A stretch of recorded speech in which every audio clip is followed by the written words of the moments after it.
தமிழ் நண்பர்கள் அனைவருக்கும் வணக்கம். இது சூப்பர் கம்ப்யூட்டர்ஸ் சேனல். நான் உங்கள் குமார். வாங்க இன்னைக்கு வீடியோக்குள்ளே போகலாம். இது வரைக்கும் நம்ம சூப்பர் கம்ப்யூட்டர்ஸ் சேனலை சப்ஸ்கிரைப் பண்ணாதவங்க ரெட் கலர் சப்ஸ்கிரைப் பட்டனை ப்ரெஸ் பண்ணிவிடுங்க. நம்ம அப்லோட் பண்ணுற வீடியோஸ்லாம் நீங்கள் மிஸ் பண்ணாமல் பார்க்கணும் அப்படின்னா பக்கத்தில் பெல் சிம்பிள் இருக்கும், அதையும் ப்ரெஸ் பண்ணிவிடுங்க.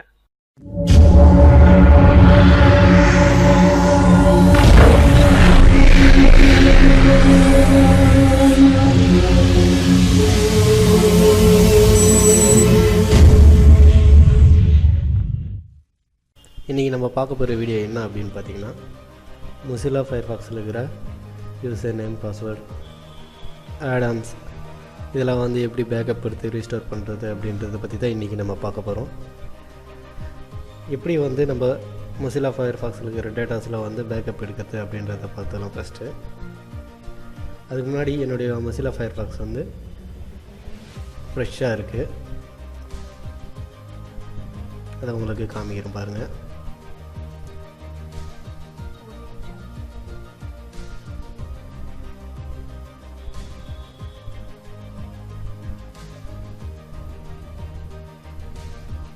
இப்போ என்னோடய ஆடானில் பார்த்தீங்கன்னா வெறும் ஃபார்க்கபட் மட்டும்தான் இருக்குது.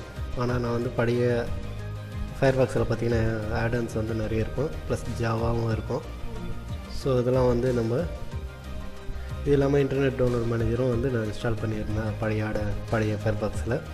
ஸோ அதை வந்து எப்படி பேக்கப் எடுத்து ரெக்கவர் பண்ணுறது அப்படின்றத பார்த்துக்கலாம். விண்டோஸ் ஆர் கொடுத்திங்கன்னா உங்களுக்கு ரன் ஓப்பன் ஆகும். ரன்னை ஓப்பன் பண்ணி % ஆப் டேட்டா அப்படின்னு கொடுத்து நீங்கள் என்ட்ரு கொடுத்தீங்க அப்படின்னா உங்களுக்கு இந்த மாதிரி வந்து ஒரு பேஜ் ஒன்று ஓப்பன் ஆகும். இதில் பார்த்தீங்கன்னா மொசிலான்னு சொல்லிட்டு ஒரு ஃபோல்டர் இருக்கும், அதை ஓப்பன் பண்ணிக்கிங்க. இதில் ஃபயர்பாக்ஸ்னு இருக்கும், அதை ஓப்பன் பண்ணுங்கள். இங்கே பார்த்தீங்கன்னா ப்ரொஃபைல் அப்படின்னு சொல்லிட்டு இருக்கும் உங்களுக்கு. இந்த ப்ரொஃபைலை வந்து நீங்கள் ஓப்பன் பண்ணிக்கிங்க. ஓப்பன் பண்ணிக்கிட்டீங்க அப்படின்னா உங்களுக்கு உள்ளே வந்து உங்களுக்கு ஒரு ஃபோல்டர் இருக்கும்.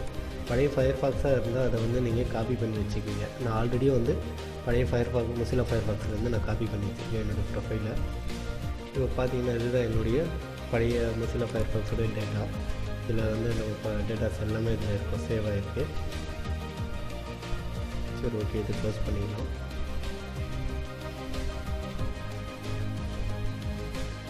இது வந்து பார்த்திங்கன்னா என்னுடைய புது Mozilla Firefoxோட ப்ரொஃபைல் நேமு. இதை வந்து நான் காப்பி பண்ணி வச்சுக்கிறேன்.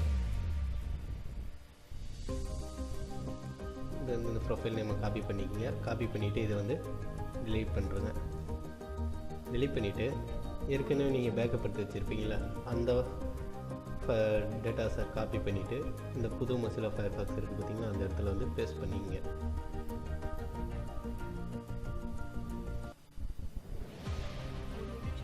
பேஸ்ட் பண்ணிவிட்டு நீங்கள் இந்த ப்ரொஃபைல் நேம் காப்பி பண்ணி வச்சிங்களா நோட் பேடில், அதை வந்து இங்கே ரீநேம் பண்ணிக்கிங்க.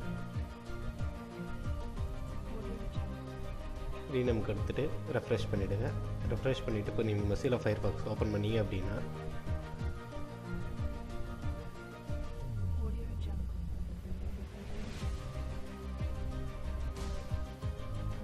உங்களுடைய பழைய டேட்டாஸ் எல்லாமே இங்கே இருக்கும். அதாவது நீங்கள் சேவ் பண்ணி வச்சுருந்த புக் மார்க்லேருந்து எல்லாமே வந்து இங்கே சேவ் ஆகிருக்கும். உங்களுக்கு அப்படி டவுட்டாக இருந்துச்சு அப்படின்னா நீங்கள் வந்து இங்கே ஆடானில் போய் நீங்கள் செக் பண்ணிக்கலாம். பார்த்திங்கன்னா நான் ஆட் பண்ணி வச்சிருந்த ஆடான்லாம் வந்து இங்கே வந்துடுச்சு. அது இல்லாமல் நம்ம சேவ் பண்ணி வச்சிருந்த டிஃபால்ட் ப்ரௌசரும் இங்கே வந்துடுச்சு. இந்த வீடியோ உங்களுக்கு பிடிச்சிருக்கும்னு நினைக்கிறேன். இந்த வீடியோ பிடிச்சிருந்தால் லைக் பண்ணுங்கள், உங்கள் ஃப்ரெண்ட்ஸுக்கு ஷேர் பண்ணுங்கள். நீங்கள் பயனடைஞ்சதும் இல்லாமல் உங்கள் ஃப்ரெண்ட்ஸ் எல்லாருக்குமே ஷேர் பண்ணுங்கள். ஸ்க்ரீனில் தெரிகிற வீடியோ நீங்கள் இது வரைக்கும் பார்க்கல அப்படின்னா அந்த வீடியோ மேலே கிளிக் பண்ணி பாருங்கள்.